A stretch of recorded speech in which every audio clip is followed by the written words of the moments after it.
Right now, some of the most capable concealed carry pistols ever made are sitting in used gun cases across America, with no manufacturer support, no replacement parts pipeline, and no path to getting a new one. The companies that built them are gone. Hit subscribe right now and turn on notifications. We cover concealed carry, handgun reviews, and self-defense content every single week. Today we're counting down the top 5 discontinued concealed carry pistols the market genuinely needed, and breaking down exactly why their absence is still a real problem today. Number 5. Para USA Warthog.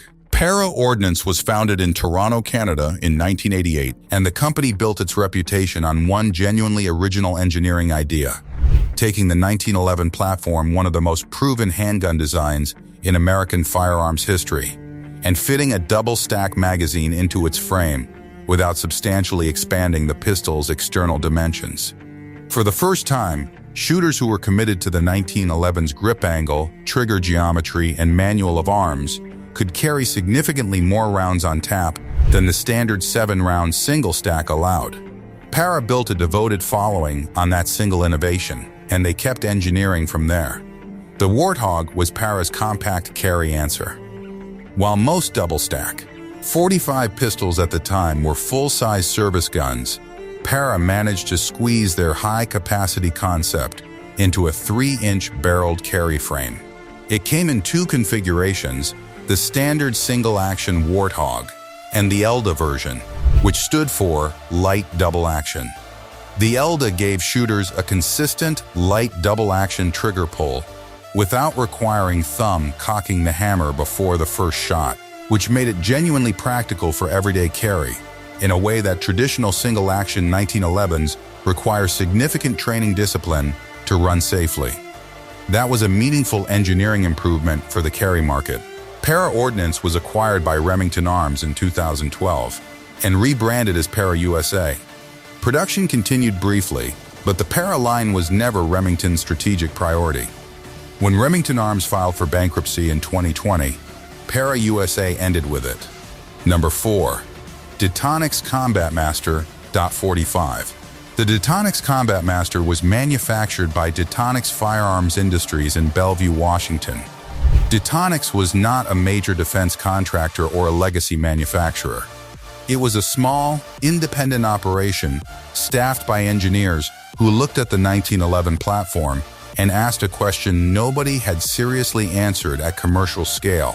What is the smallest, most concealable version of this pistol that can still reliably chamber and fire .45 ACP? The Combat Master was their answer, and it was genuinely new. At a time when the compact carry market as we know it today essentially did not exist, Detonics produced a 1911 pattern pistol with a 3.25-inch barrel and a frame trimmed down to what we would now call a micro-compact footprint. The engineering wasn't simply about making the gun physically smaller. Detonics addressed the specific mechanical challenges that come with shortening a 1911 design, feeding reliability with a reduced ramp angle, recoil impulse management with a shortened slide, extractor tension calibration in ways that made the Combat Master a functional carry platform rather than a novelty that jammed on the 3rd round. Shooters who needed maximum terminal performance and minimum size had, for the first time, a legitimate answer. The company went through multiple ownership cycles and bankruptcy events across the decades. The original Detonics Firearms Industries closed in 1992. A successor entity, Detonics USA, briefly revived production in the mid-2000s before folding as well. The Combat Master as a production pistol is definitively finished. Its influence, however, is visible in virtually every sub-4-inch 45 ACP pistol on the market, though none of the manufacturers who followed tend to mention it. Number 3. Beretta Tomcat. The Beretta Tomcat is manufactured by Fabbrica d'Armi Pietro Beretta in Gardone Valtrompia, Italy. The same company that has been making firearms since 1526, holds the U.S. military's M9 contract, and supplies law enforcement agencies across multiple continents. Beretta's nearly 500 years of institutional knowledge shows up in how precisely even their smallest pistols are engineered. The Tomcat entered production in the 1990s as part of Beretta's Bobcat family of pocket pistols, small, lightweight, and intended for the close-range defensive carry market. What separated the Tomcat from every other pocket pistol on the market was the tip-up barrel. Pull the barrel release lever, and the barrel pivots upward at the muzzle, exposing the chamber so you can load it directly by hand without ever touching the slide.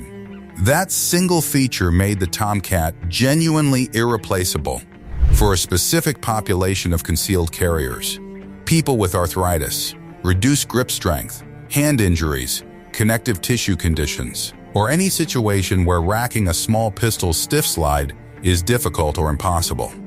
For that audience, the Tomcat wasn't a nice option. It was the only viable semi-automatic carry pistol available. Beretta produced the Tomcat across multiple runs, but U.S. availability has become extremely limited in recent years. Import prioritization, production capacity decisions, and the market's gravity toward higher caliber pocket options have effectively made the Tomcat inaccessible through normal retail channels. Finding one new in a gun store today is a genuine event.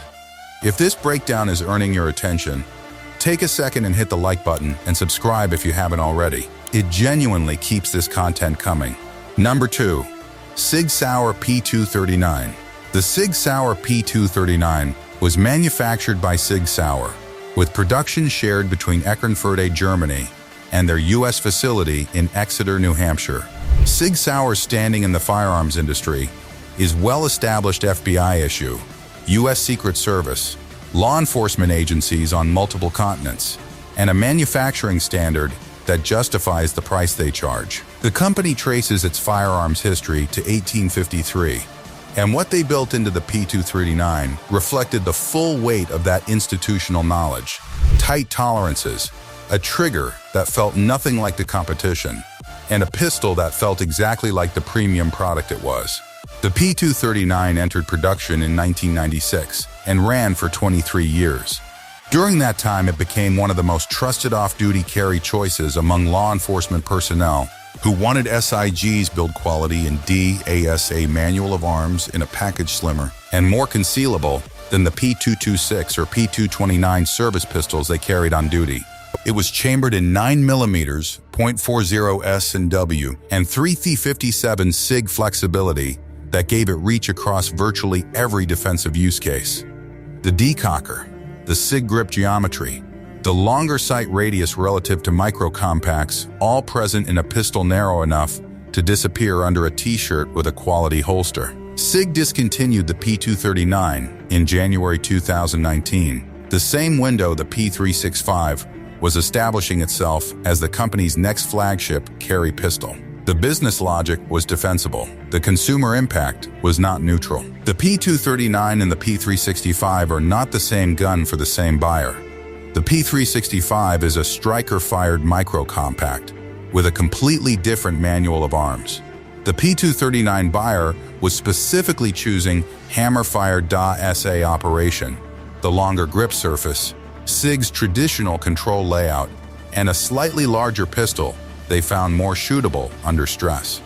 That buyer has no direct equivalent in SIG's current catalog. Number 1.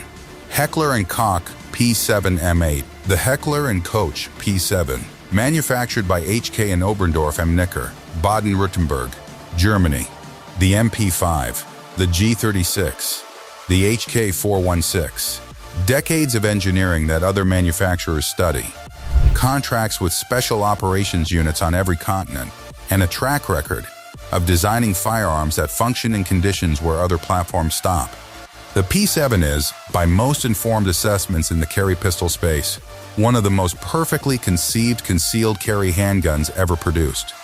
It was designed in response to a West German police requirement in the 1970s and subsequently entered service with multiple European law enforcement agencies before reaching American civilian shooters. What made the P7 different from everything before it and everything after it is the squeeze cocker system. The P7 has no external thumb safety, no safety lever, no decocker to manipulate. The front strap of the grip incorporates a squeeze cocker that must be actively depressed and held for the pistol to fire.